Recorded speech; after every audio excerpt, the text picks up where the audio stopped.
আসসালামু আলাইকুম রহমতুল্লাহ। বর্তমান বিশ্ব পরিস্থিতি এবং মুসলিম বিশ্বের ঘটনাবহুল একটি সময় কাটতেছে। সে বিষয়ে আমার যতটুকু জানাশোনা ইতিহাস থেকে আমার কাছে মনে হচ্ছে এটা দশম শতক 11 শতকের কাছাকাছি একটা সময়ের রিপিটেশন ঘটতেছে। মানুষ বলে না, ইতিহাস পুনরাবৃত্তি হয়, সেই ইতিহাস পুনরাবৃত্তি হচ্ছে। দশম শতকে যখন আব্বাসীয় খেলাফত দুর্বল হয়ে যাচ্ছিল, তখন শিয়াদের উত্থান ঘটেছিল। তারা মক্কাতে আক্রমণ করে 30,000 হাজিকে হত্যা করেছিল এবং জমজম কূপ ভরে দিয়েছিল তাদের লাশ দিয়ে, এবং নারীদের হেনস্থা করেছিল, ধরে নিয়ে গিয়েছিল। হাজারে আসওয়াদ তারা ভাঙচুর করেছিল, ভেঙে চুরি করে নিয়ে গিয়েছিল বাহরাইনে সে শিয়ারা। তখন সুন্নিদের মধ্যে উত্থান ঘটেছিল সেলজুকদের। পরবর্তীতে সেলজুকের নিরাপত্তায় আব্বাসীয় খেলাফত চলেছিল। এটা বলা যায় এইরকম যে আব্বাসীয় খেলাফত সেলজুক সাম্রাজ্যের নিরাপত্তা গ্যারান্টিতে চলছিল, মানে সেলজুক সাম্রাজ্যের একটা করদ রাষ্ট্রের মতো হয়ে গিয়েছিল আব্বাসীয় খেলাফত। এই সময় কারামাতিয়ারা খুব উৎপাত করছিল, শিয়া কারামাতিয়া। তারা মক্কাতে আক্রমণ করে, মদিনাতে আক্রমণ করে, লুটমার করে, হাজার আসওয়াদ চুরি করে। সেলজুক সাম্রাজ্যের বড় বড় বা আব্বাসী খেলাফতে বড় বড় নেতা, যারা জ্ঞানী, যাদের প্রভাব আছে রাজনীতিতে জনগণের উপর, তাদেরকে হত্যা করা। হাসি শাইন তার গুপ্ত হত্যা চালাতো। এটা শিয়াদের উত্থানের সময় ছিল।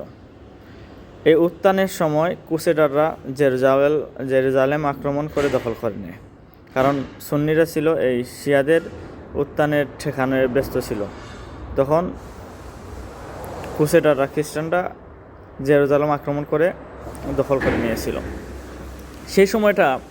আর এই সময়ের মাঝে মিল আমি খুঁজে পাচ্ছি এভাবে যে তখনকার মক্কা মদিনার শরীফ যারা, বা শরীফে মক্কা শরীফে মদিনা খলিফা হতো, এখন তো আর খলিফা নাই, এখন সৌদি আরবের বাদশাহ মক্কা মদিনার শরীফ। তো সেই হিসাবে যখন আব্বাসীয় খেলাফত মক্কা মদিনার শরীফ তারা দুর্বল হয়েছিল, তখন আরেকটি মুসলিম রাষ্ট্র তাদের নিরাপত্তা গ্যারান্টি দিয়েছিল।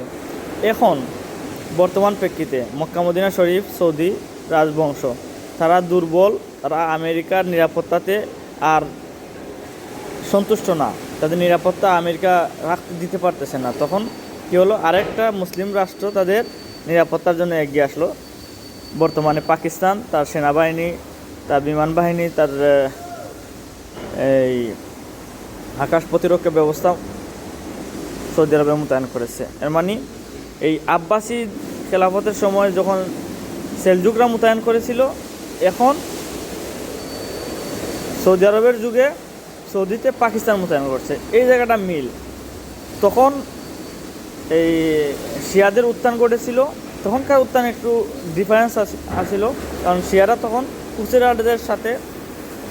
ক্রুসেডারদের সাথে আতাতে ছিল, তারা আতাতে ছিল। এখন দেখা যাচ্ছে যে ক্রুসেডারের বিরুদ্ধেই আছে এখনকার শিয়ারা, সুন্নিরা ক্রুসেডারদের সাথে আতাতে আছে। মিলটা হইল কি, এই করদ রাজ্য বা নিরাপত্তা গ্যারান্টি তখন সেলজুকরা দিয়েছিল, এখন দিচ্ছে পাকিস্তান। আর এরপরেই মুসলমানরা দুর্বল হয়েছিল, এই যে ভাঙা গড়ার খেলা শুরু হয়েছিল। এরপরে আস্তে আস্তে মুসলমানদের আবার উত্থান ঘটেছিল। মঙ্গল এসে মুসলমানদের মারে পিঠে জ্ঞান হোসে ফিরিয়ে দিয়েছিল, কারণ মুসলমানরা তখন আয়েসি হয়ে গিয়েছিল, এখনকার মুসলমানদের মতো আয়েসি হয়ে গিয়েছিল। তখন মঙ্গলরা এসে এমন পিটাইছে, ঘুম ভাঙে ছাড়ছে। এখন ইরান আমেরিকা যেভাবে পিটাইতেছে আমাদের ঘুম ভাঙবে ইনশাল্লাহ। সবাইকে ধন্যবাদ। আসসালামু আলাইকুম।